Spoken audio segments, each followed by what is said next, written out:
anti-Semitism in Florida isn't just growing, it's mutating and not always easy to recognize. Hate crimes targeting Jewish Floridians have nearly doubled in just 1 year. In tonight's 5:30 Focus, we're looking into what officials are doing at the local and the national level to combat the rise of anti-Semitism. Recent numbers by the Anti-Defamation League show anti-Semitic incidents in Florida are up a staggering 277% since 2020. ADL now says that the war in Gaza intensified the hate speech and anti-Semitic incidents like harassment, vandalism, and assaults across the country. Many of these incidents happening during protest on college campuses across the country last year. Despite the concerning number, anti-Semitic incidents in the state of Florida are actually lower than last year, and that can be contributed to the state, which is taking action against anti-Semitism. Yeah, for example, Florida now funding training for law enforcement on how to deal with the rise in hate crimes against the Jewish community. Tonight, we have team coverage. Reporter Kayla Gaskins is looking into how lawmakers are holding universities accountable for any anti-Semitic incidents on their campuses. Yeah, but first, let's go to our Katie Benty joining us from Florida Atlantic University, where law enforcement from all around the state gathered to learn about combating anti-Semitism on campus. Would you recognize hate if you saw it? Do you know what modern anti-Semitism looks like on a poster, in a chant, or hidden in a coded symbol? That's exactly what this training is all about. Law enforcement from across the state is here at FAU learning how to spot the warning signs and protect our communities before hate escalates. And the political front. Inside a lecture hall at Florida Atlantic University, not students, but law enforcement from across Florida, here to learn how to recognize a threat that doesn't always look like one. Anti-Semitism has become a shape-shifting virus, or maybe it always has been one, so it's hard to really understand it. After the October 7th attacks, anti-Semitic incidents more than tripled across the U.S. Jewish people are afraid to wear their kippahs or a Jewish star, trying to hide who they are because they don't want to be attacked, they don't want to be harassed, they don't want to be assaulted. And lately, experts say college campuses have become ground zero. We're going to stand up against it and ensure that everyone has the ability to come into a learning environment and to just learn. You understand, to be able to come here and feel free and feel safe. And that's the environment we're trying to create for all of our students. Florida Attorney General James Uthmeyer partnered with the Combat Anti-Semitism movement to train local, state, even federal officers on how to spot, track, and stop hate. To give them tools for them to get a glimpse of what's happening around the world so they can make those judgment calls. Sometimes hate shows up as graffiti, a protest, or a symbol that seems harmless, like a watermelon. Its colors mirror the Palestinian flag, and it's quietly become a symbol used to deny Israel's right to exist. We want to make sure that everybody's up to date and understanding what these symbols look like, and so that we can actively and aggressively go forward. Officers are also learning that what looks like a one-off act could be part of something bigger. If you see some sort of protests or harassment, intimidation, vandalism, it seems from the outside like it's just some independent actor working, but many times it's not. It's part of a larger coordinated effort, coordinated by terrorist groups all over the world. Stopping hate takes more than awareness. It takes action, and it starts in rooms like this.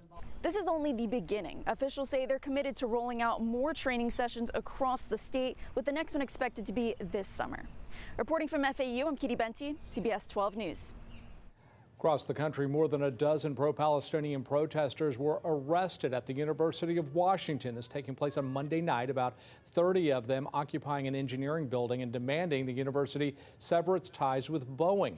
The aerospace giant has a role in supplying weapons used in the war in Gaza. Protesters turned violent, burning dumpsters, spray painting walls, breaking down doors, and smashing valuable equipment.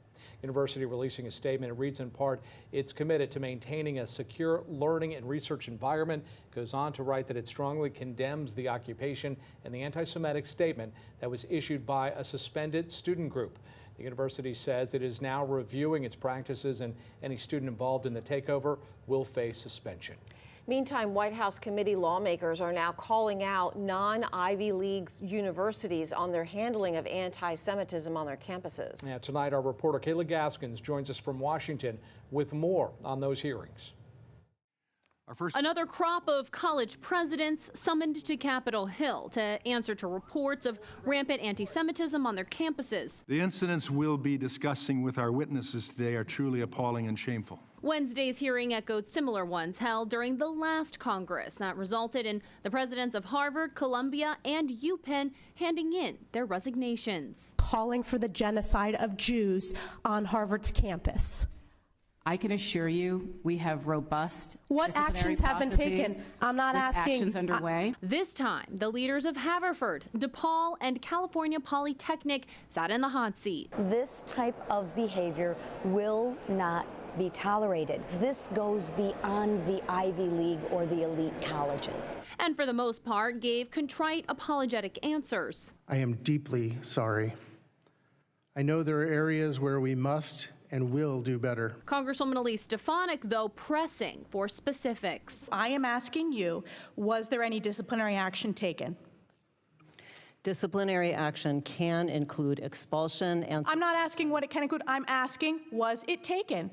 Again, these university presidents who are former presidents fail to answer these direct questions. Meanwhile, Democrats on the committee highly critical of the hearing's premise. Instead of engaging with this topic genuinely and constructively, we have another performative hearing. So was the legal expert called to testify, former ACLU legal director David Cole. While such speech obviously causes deep harm, the greater danger is giving government officials the power to censor speech by labeling it anti-Semitic, racist, or sexist.